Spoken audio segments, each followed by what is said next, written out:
फतेहाबाद विधानसभा क्षेत्र से कांग्रेस प्रत्याशी बलवान सिंह दौलतप्रिया के पक्ष में भट्टू मंडी में आयोजित रैली के दौरान यहां उमड़ा जन सैलाब के बीच जो रोहतक के सांसद हैं दीपेंद्र हुड्डा यहां रैली को संबोधित करने पहुंचे तो यहां पर किस तरह से भीड़ उमड़ पड़ी है आप देखकर नज़ारा आश्चर्यचकित रह जाएंगे, क्योंकि आज तक फतेहाबाद विधानसभा क्षेत्र में ऐसी ऐतिहासिक रैली नहीं देखी होगी जहां पर जो है मंच पर न केवल यहाँ कार्यकर्ता बल्कि खुद जो मुख्य वक्ता है उनको भी खड़े रहने के लिए स्थान तक नहीं बचा। और यह न केवल मंच पर बल्कि आप यहाँ देख रहे हैं भट्टू कलां की जो अनाज मंडी में जिस फड़ के नीचे यह कार्यक्रम आयोजित हुआ, यहाँ पर भी हजारों के तादाद में लोगों की भीड़ उमड़कर सामने आ गई। और यहाँ पर जैसे ही सांसद दीपेंद्र हुड्डा कांग्रेस के वरिष्ठ नेता यहाँ पहुंचे तो देखिए यहाँ पर उपस्थित जन सैलाब में किस तरह से उत्साह का माहौल देखने को मिला। यहाँ इस उत्साह के माहौल के बीच जो है चौधरी दीपेंद्र हुड्डा ने एक और जबरदस्त ताकत का यहाँ उनके बलवान सिंह दौलतप्रिया को देते हुए जबरदस्त हौसला बढ़ा दिया, क्योंकि यहाँ पर जो कांग्रेस प्रत्याशी के तौर पर पहले टिकट की मांग करने के लिए आगे अड़े हुए थे और नाराज चल रहे थे कांग्रेस के प्रत्याशी बलवान सिंह दौलतप्रिया से, उन सभी को एक मंच पर लाकर दीपेंद्र हुड्डा ने यहाँ कांग्रेस प्रत्याशी बलवान सिंह दौलतप्रिया की ताकत बढ़ा दी।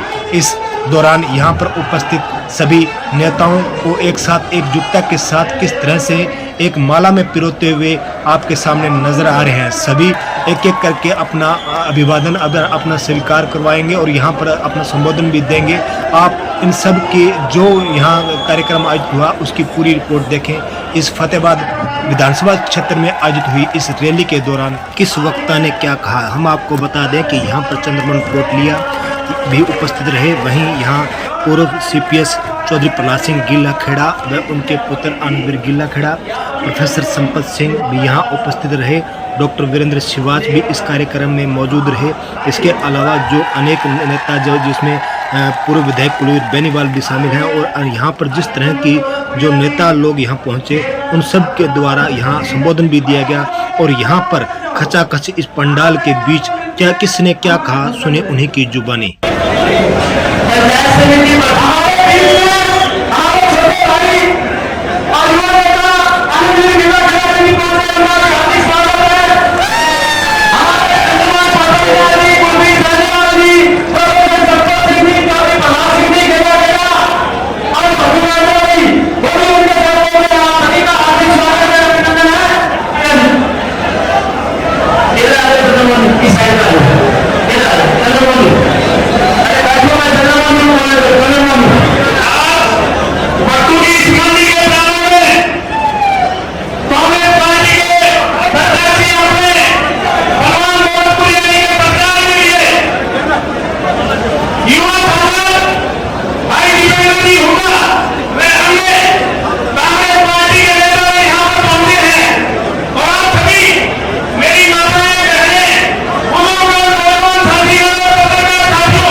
एक बार मेरा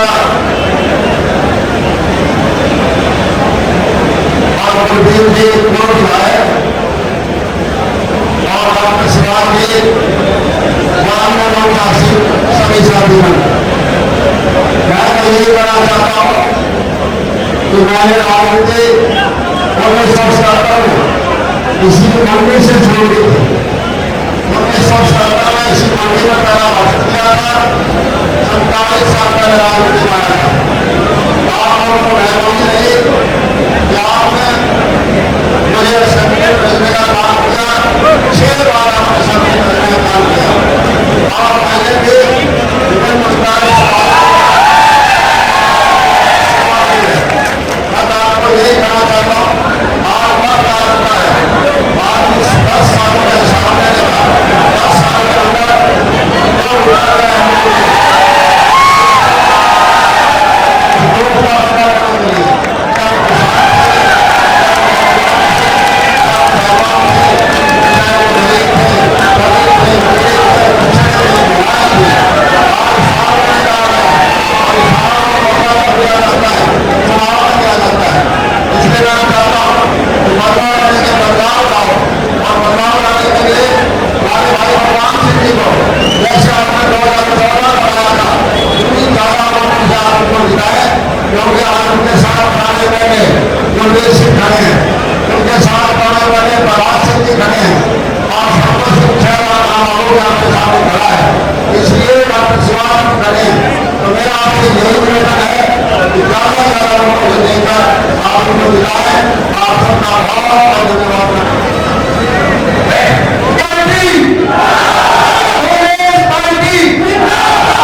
पहुंचाने का फैसला कर चुके हैं। बहुत बहुत बधाई के साथ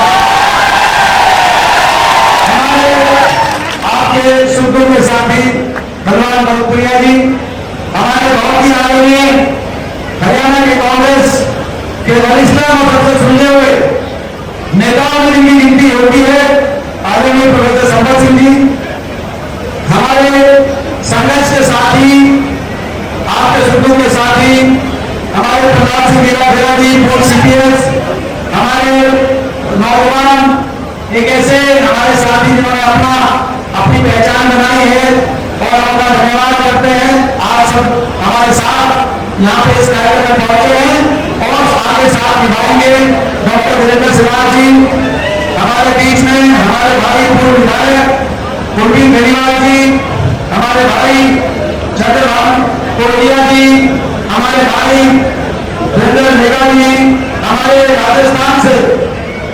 राजस्थान की धरती से आए हमारे विधायक, और ये नौजवान विधायक जो आप देख रहे हैं ये भी मेरे टीम के सदस्य हैं राजस्थान से। भाई अमित कचान जी, आपने ये आपको पता है नौर भाजपा की वीर भूमि से ये वीर हमारे विधायक हैं अमित कचान जी, इन्होंने भी कहा चुनाव जीतना पीछे, ये भी हमारी टीम के मेंबर हैं। आपका बधाई और धन्यवाद। हमारे भाई अमन जी यूथ कांग्रेस के, हमारे भाई आनंद जी बिना गेरा जी नौजवान साथी और मेरे भाई आनंद जी हर कदम पे जो कदम से कदम मिला के साथ हमेशा रहे। हमारे बीच में पहुंची हमारी कृष्णा पुनिया जी, हमारे बीच में आज इस अवसर पे हमारे समीर रफी जी, बहुत से हमारे जितेंद्र गिलोई जी जो विधायक हुए हैं, हमारे भजनलाल जी युवा कांग्रेस के प्रधान हमारे रहे, हमारी नेहा मित्तल जी अभी अभी ज्वाइन हुई है, हमारी बहन जी, और सभी कोई ले गया हो तो चुनाव का समय है, सभी साथियों का मान सम्मान करते हुए हमारे भाई बेनीवाल साहब, आप तो कह रहे थे आपके हाथ में तो माइक था, आपने तो जिसको बुलाया वो बुला, बाकी तो रहेंगे वो तो आपने थोड़े थे, आपके हाथ में माइक था। और ये भी हमारे पुराने साथी हैं, बहुत साथी हैं, और सभी साथी के कोई मंच पे भी हो रही बोलिए मेरी होगी मंच पे रही, मंच पे कसूती भी हो रही है, और ये इस तरह पता चलता है आपकी कसूती हवा चल रही है, कांग्रेस पार्टी की हवा चल रही है पूरे हरियाणा, क्योंकि बीजेपी लोगों को मंच पे नेताओं का कोटा हो रहा है, और हमारे यहाँ मंच पे गोल्डन की जगह कोटा और होने कहां से? पूरे हरियाणा की आप तक आवाज आ रही कि नहीं आ रही? किसकी सरकार बन रही हरियाणा में? सिस्टम घुमा दिया नहीं घुमा दिया सिस्टम? हरियाणा के कोने कोने से एक ही आवाज आ रही है, बीजेपी की ये सरकार जा रही है, नड्डा के नेतृत्व में कांग्रेस पार्टी की सरकार आ रही है। देखो मैंने नहीं कहा हमारी एक नारा लगाओ, आप ये अंदर से आवाज आई है, ये सच्ची आवाज है पूरे हरियाणा में, क्योंकि बीजेपी की सरकार ने हरियाणा को विकास की पटरी से उठा दिया, जो हरियाणा विकास का प्रतीक था, खुशहाली का प्रतीक था। आज 10 साल की बीजेपी की सरकार के बाद वो हरियाणा देश में नंबर 1 बन गया बेरोजगारी में, देश में नंबर 1 बन गया हरियाणा नशे में, देश में नंबर 1 बन गया हरियाणा अपराध में, क्राइम में, महंगाई देश में सबसे ज्यादा हरियाणा के अंदर महंगाई हो गई, घर घर का बजट बिगड़ गया, और भ्रष्टाचार ऐसा आपने देखा होगा, डबल इंजन की बोलते थे, डबल इंजन की सरकार बीजेपी दे देती थी, डबल इंजन खट्टर साहब और दुष्यंत की डबल इंजन की सरकार, डबल इंजन फेल हो गए कि नहीं हो गए? डबल इंजन रह गए, डब्बे छूट गए, सही बात है ना? और डबल इंजन की सरकार थी काम करने के लिए, डबल इंजन नहीं, डबल इंजन की सरकार थी लूट मचाने के लिए, डबल इंजन प्रदेश को लूट गए 5 साल तक, प्रदेश में भ्रष्टाचार किया। उसके बाद सिरसा रैली में मैंने कहा था दिसंबर में, आपको याद होगा, मैंने कहा था कि ये समझौता तो नहीं है, लोकसभा इलेक्शन से पहले कहा था कि नहीं कहा था सिरसा रैली के अंदर, और इन्होंने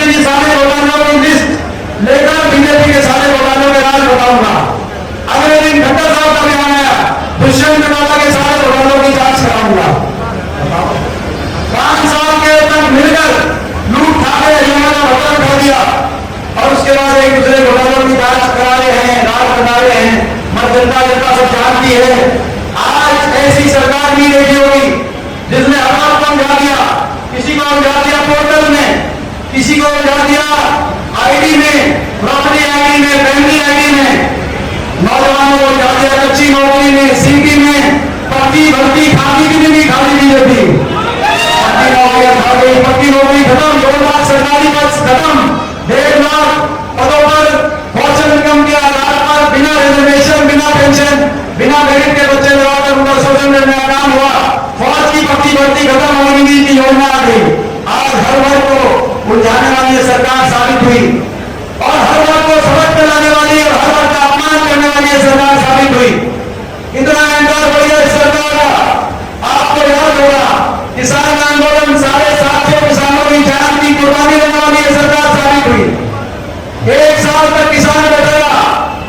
इस बात का दुख है कि 1 साल तक इनकी सुनवाई नहीं हुई किसान की, लेकिन उससे भी ज्यादा इस बात का दुख है कि सहानुभूति के 2 कौन भी नहीं निकले बीजेपी के मुंह से। 750 घर में रहे, किसी का बेटा था, किसी का बाप था, किसी का भाई था, किसी का घरवाला था, लेकिन सहानुभूति के 2 शब्द नहीं। क्या कसूर था देश के किसान का कि देश की प्रजातंत्र लोकतांत्रिक व्यवस्था से जुड़ी हुई सरकार ने इतना भेदभाव किया। सरकार के दिल में किसान के लिए इतना भी ध्यान अभाव नहीं कि कम से कम कह सकते हैं तुम्हारी मांगों को ठुकराते हैं, लेकिन तुम्हारे घर में एक की मौत हो गई, इसके प्रति हम अपना दुख प्रकट करते हैं। क्या कसूर था उन किसानों का और क्या कसूर था हमारे जैसे, क्या कसूर था मेरा? मैं पूछना चाहता हूं आपसे। आपको याद होगा किसान आंदोलन में पिछले 10 साल से इस बात में आपका धन्यवाद करता हूं, आपका धन्यवाद करता हूं कि 5 सांसद आपने दिल्ली में भेजे और एक मजबूत विपक्ष आपने दिल्ली में भेजे। यहां से भी आपने हमारी बहन जयदा जी को दिखाकर यहां से भी आपने भेजा। 5 सांसद आपने दिल्ली में भेजे, मैं आपका धन्यवाद करता हूं। लेकिन पिछले 10 साल से हरियाणा के 15 सांसद जाते हैं देश की सबसे बड़ी पंचायत में, संसद में 10 लोकसभा के 5 राज्यसभा के 14 सांसद बीजेपी के। मैं अकेला विपक्ष में पिछले 10 साल से वहां पर मैं खड़ा हुआ। पहले लोकसभा में 2014 में लोकसभा में 2 विपक्ष में आए थे, दुष्यंत चौटाला और यहाँ दुष्यंत चौटाला आए थे मेरे साथ, लेकिन वो तो दिल्ली जाते आपको पता होगा, हमारे भी दिल्ली जाती उसका क्या हुआ तो चला गया। लेकिन उसके बाद पहले लोकसभा में राज्यसभा 10 साल से आप अंदाजा लगा सकते हो मेरे में क्या बनी होगी। किसान आंदोलन में हरियाणा के 15 में से 14 बीजेपी के सांसद अकेला जब मैं खड़ा हुआ लोकसभा के अंदर, राज्यसभा के अंदर, संसद में, और मैंने कहा कि किसान की बात नहीं मानते तो कम से कम सहानुभूति के 2 शब्द प्रकट कर दो। सारी देश के बीजेपी के सांसद टूट के पड़े जैसे मैंने कोई रसूल कर दिया, मेरी बहुत बड़ी गलती हो। सारी देश की बीजेपी के सांसद टूट के पड़े, सबने निशाने पे लिया। आज तक मुझे भी छोटी उम्र में 5वीं बार देश की संसद में पहुंचने का अवसर मिला है, लोगों ने बहुत आशीर्वाद दिया है, 5वीं बार में पहुंचा 20 साल से, लेकिन ऐसा अकेलापन आपके बेटे ने कभी महसूस नहीं किया। क्या गलती थी मेरी, क्या कसूर था मेरा? मैं केवल आपका बेटा था, ये मेरा कसूर था। ईमानदारी से खड़ा था, बीजेपी के आगे सरेंडर नहीं किया था जैसे ये मेरा कसूर था। और क्या कसूर था इन बेटियों का? हमारी बेटियां 6 ओलंपिक विजेता, हमारी बेटियां लगातार दिल्ली के सड़कों पर 6 महीने तक घसीटवाने का काम इस बीजेपी ने किया और बेटियों को न्याय नहीं दिया। कितना भेदभाव उनके दिल में हो रहा आपके लिए आप अंदाजा लगाना, क्योंकि राजधर्म में नागरिक में वर्ग नहीं हो सकता। और बहन बेटी की इज्जत की बात आए तो अपने दुश्मन की बहन बेटी की इज्जत को अपनी इज्जत मानना देश की संस्कृति है। लेकिन इन बेटियों का यही कसूर था। हरियाणा की बेटियां थी, आपकी बेटियां थी, न्याय नहीं मिला, 6 महीने तक बैठी रही। धन्यवाद करते सुप्रीम कोर्ट का, सुप्रीम कोर्ट ने कहकर परिवार दर्ज कराई। उसके बाद धन्यवाद करते दिल्ली की न्यायपालिका का, जिस न्यायपालिका ने आरोप तय कर दिया था बीजेपी का जो आरोपी सांसद था कि उसने हमारी 6 बेटियों के साथ गलत काम किया, ऐसे सबूत मिले, दिल्ली न्यायपालिका ने लिख के आरोप तय कर दिए। लेकिन 6 महीने तक जिस दिल्ली के 3 तरफ हरियाणा बैठा दिल्ली में जाकर न्याय नहीं दिला पाया अपनी बेटियों को, कितना अहंकार सरकार का और कितना अहंकार हुआ इन्हें जब इन्होंने कह दिया लोकसभा चुनाव से पहले 400 पार, ताकि 400 पार था क्योंकि इनका अहंकार पहुंच गया बाबा साहब भीमराव अम्बेडकर जी के संविधान पर। और बाबा साहब भीमराव अम्बेडकर जी के संविधान को भी हम तोड़ेंगे, 400 पार का नारा दिया तो लोगों ने इनका भ्रम तोड़ दिया और संविधान को बचाने का काम लोगों ने बाबा साहब के संविधान को बचाने का काम किया है। और जब हम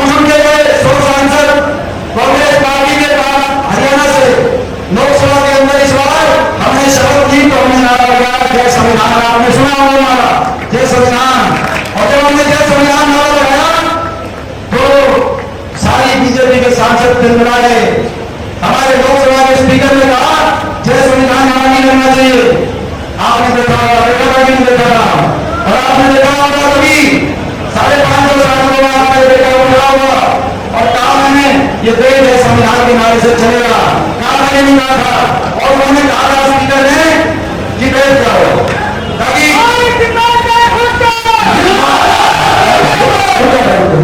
उन्होंने कहा बैठ जाओ। मैं आपसे कहना चाहता हूं, जब 5 तारीख को वोट पड़े तो लोकसभा के स्पीकर तक और बीजेपी के दिल्ली के नेताओं तक जय संविधान नारे की गूंज पहुंचनी चाहिए। 5 तारीख को जब 5 तारीख को वोट पड़े, एक एक वोट जब पड़े तो जय जवान जय किसान के नारे की गूंज दिल्ली तक पहुंचनी चाहिए। और जब 5 तारीख को एक एक वोट फतेहाबाद हल्के से 5 तारीख को एक एक वोट भगवान सिंह दौलतपुरिया जी को हाथ के निशान पर देगा।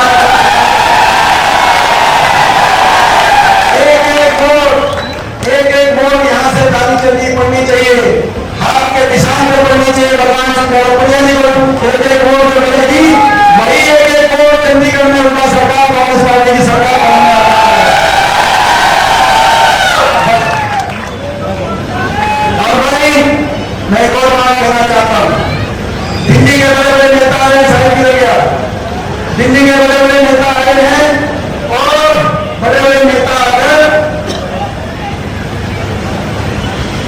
10 साल के बाद भी एक चीज आपको शुरुआत में अच्छी, 10 साल के बाद भी अपने काम नहीं बताए, 10 साल के बाद भी अपने काम नहीं बताए, केवल निशाने पर कांग्रेस को ले रहे, केवल निशाने पर खुदा साहब को ले रहे, मेरे को ले रहे।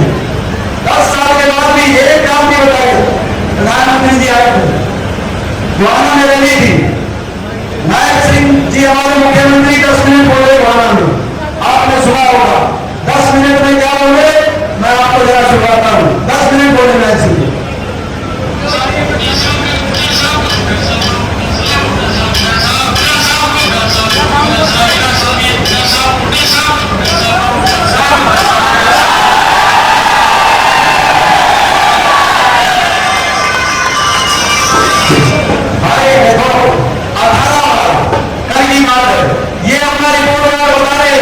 प्रदेश की जनता को प्रधानमंत्री जी के आगे, और प्रधानमंत्री जी जब बोले तो उन्होंने कहा कि कांग्रेस में मुख्यमंत्री की बात चल रही है और मुख्यमंत्री बनेगा। तो मैं धन्यवाद करता हूं उनको, कम से कम ये वो मान ली पूरी बीजेपी की कांग्रेस की सरकार बन चुकी है। ये मैं देखो फतेहाबाद हल्का, ये भाई फतेहाबाद हल्के में जो कि मौजूदा विधायक हैं और मौजूदा सरकार है, उन्होंने घाटा उठाने में कोई कसर नहीं छोड़ी। ठीक है ना? तो भाई आप एक बात मान के चलना, जो आप यहां से आशीर्वाद दोगे, बड़ा आशीर्वाद देना, चंडीगढ़ से खाली आप नहीं, चंडीगढ़ से खाली कामों 8 तारीख के बाद, 8 तारीख के बाद देखो 5 को भाई आप पूरा आशीर्वाद देना। आपके बाद भाई बोलो तो डबल इंजन तो हो गया, फिर ये डबल इंजन से डबल इंजन। 8 तारीख के बाद आपके कामों का मीटर हम खींच देंगे भाई। बताओ मंजूर है तो बताओ। और मैं सभी साथियों से कहना चाहता हूँ, सभी साथियों से कहना चाहता हूँ, मैं सभी साथियों को धन्यवाद देना चाहता हूँ, क्योंकि बहुत लोग मेहनत करते हैं। किसी भी पार्टी में बहुत लोगों का अधिकार होता है मेहनत करना, टिकट मांगना, और सही अधिकार होता है, मगर केवल मते उम्मीदवार को मैदान में उतरना किसी भी पार्टी की मजबूरी। लेकिन सरकार बनती है तो उसमें सबका साथ आता है, सबकी साथी की मेहनत से ये जो माहौल बना है देश का। मैं सभी साथियों से कहना चाहता हूँ धन्यवाद। आप सब मेरे आगे पे आ जाए, आज आपने पूरा समर्थन दिया। ये जो 1 हफ्ता बचा है, इस 1 हफ्ते में आप हमारी बात का ख्याल रखना, पूरी ईमानदारी से, सभी साथी पूरी ईमानदारी से मेहनत करना, आप हमारा ख्याल रखना, ताकि हम आपके बाद आपका भी पूरा ख्याल रखें। सभी साथियों का आप हमारे यहाँ पे आए हैं, उस बात का मान सम्मान आप पूरा रखना, ताकि हम भी आपकी जो सरकार बनेगी उस सरकार में आप सबकी भी हिस्सेदारी होगी, आप सबका भी मान सम्मान रखना हमारी जिम्मेदारी होगी।